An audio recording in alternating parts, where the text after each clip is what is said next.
Hello. Militant nationalism का political activity की तरफ 1890 से बढ़ना शुरू हुआ और ये 1905 तक ये एक अच्छा पकड़ बना लिया। ठीक है, साथ ही साथ एक रिवोल्यूशनरी विंग था, इन लोगों के साथ जुड़ गया। ठीक है, मिलिटेंट नेशनलिस्ट उत्पन्न होने का बहुत सा कारण था।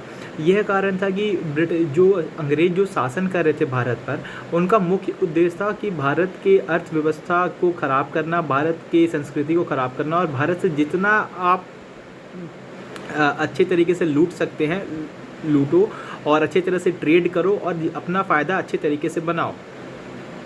भारतीयों को पता चला कि अंग्रेज़ों का ये कारण है, उनका क्या मुख्य उद्देश्य क्या है भारत में राज करने का। ठीक है, फिर उन्होंने भारतीयों को ये भी पता चला कि जो भी उनके जो महत्वपूर्ण मांगे हैं उन्हें पूरा नहीं किया जा रहा है, बाकायदा जो भी उनके पास राइट्स थे, जो भी अधिकार थे, वो भी छीन लिए जा रहे हैं। तो फिर इन लोगों को लगा कि नहीं, ये तो सही नहीं हो रहा है हमारे साथ। तो फिर इन्होंने सोचा कि एक पॉलिटिकल अप्रोच अगर हम अपनाते हैं तो उससे कुछ ना कुछ तो एक्शन निकल कर आएगा और उस एक्शन से हम फिर आगे हम अपने देश को संभाल सकते हैं। तो उस समय उन्होंने ये प्रयास किया। ठीक है, भारतीयों को एहसास ये तभी हो गया था जब 1890 की दशक में एक आर्थिक मंदी आई थी और वो बहुत बड़ी आर्थिक मंदी थी। ठीक है, उसके बाद क्या हुआ था, 1896 से 1900 के दशक तक 90 लाख लोगों की जान गई थी क्योंकि भूखमरी के हालत हो गए थे उस समय। उसके अलावा भी ब्यूबोनिक प्लेग नाम की एक बीमारी थी जो फैली, उसमें भी कई लोगों की जान गई। उसके अलावा डेक्कन्स के जो एरियाज़ थे ना, उसमें बहुत से दंगे फसाद हो रखे थे, सब इन्हीं लोगों के कारण से हो रखे थे। तो धीरे धीरे कर जो स्थिति थी भारत की, वो बहुत बद से बदतर होते जा रही थी। तब इन लोगों को लगा कि नहीं, हमें कुछ ऐसा एक्शन लेना पड़ेगा, मिलिटेंट नेशनलिज्म को लाना पड़ेगा अंग्रेज़ों के प्रति, तब जाके कुछ हम सुधार कर पाएंगे भारत में। ठीक है, नेशनलिस्ट को ये भी लगा कि ये सब अधिकार जो उनसे छीने जा रहे हैं, ये इसलिए छीने जा रहे हैं ताकि उनके हक को ख़त्म कर दिया जाए, कोई आवाज़ ना उठा सके अंग्रेज़ों के ख़िलाफ़।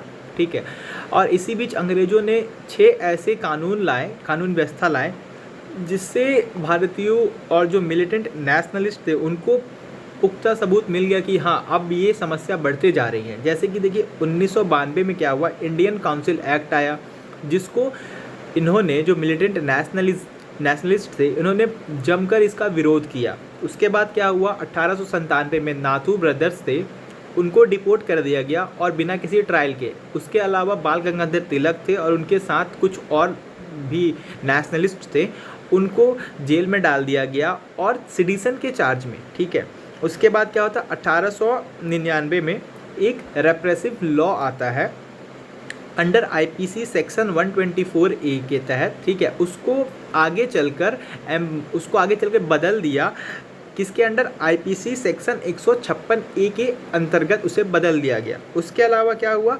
1899 में कोलकाता कॉरपोरेशन था, उसमें से भारतीयों की संख्या को घटा दिया गया।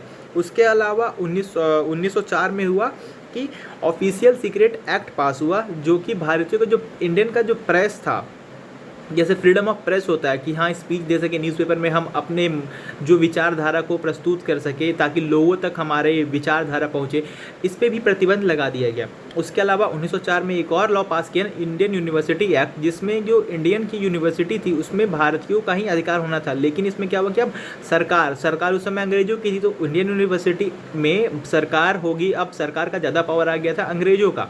तो इस कारण से और इन भारतीयों का अधिकार रहा नहीं उसमें। और अंग्रेज का ये मानना ये था कि भारतीय यूनिवर्सिटीज़ है ना, ये पैदा कर रहे हैं, ये रिवोल्यूशनरी पैदा कर रहे हैं। ठीक, जो देश के खिलाफ नारे लगा रहे हैं और देश के क्या मतलब अंग्रेज़ों के खिलाफ, अंग्रेजी सरकार हुकूमत के खिलाफ आवाज़ उठा रहे हैं, इसलिए इन्होंने इतने सारे बदलाव लेकर आए।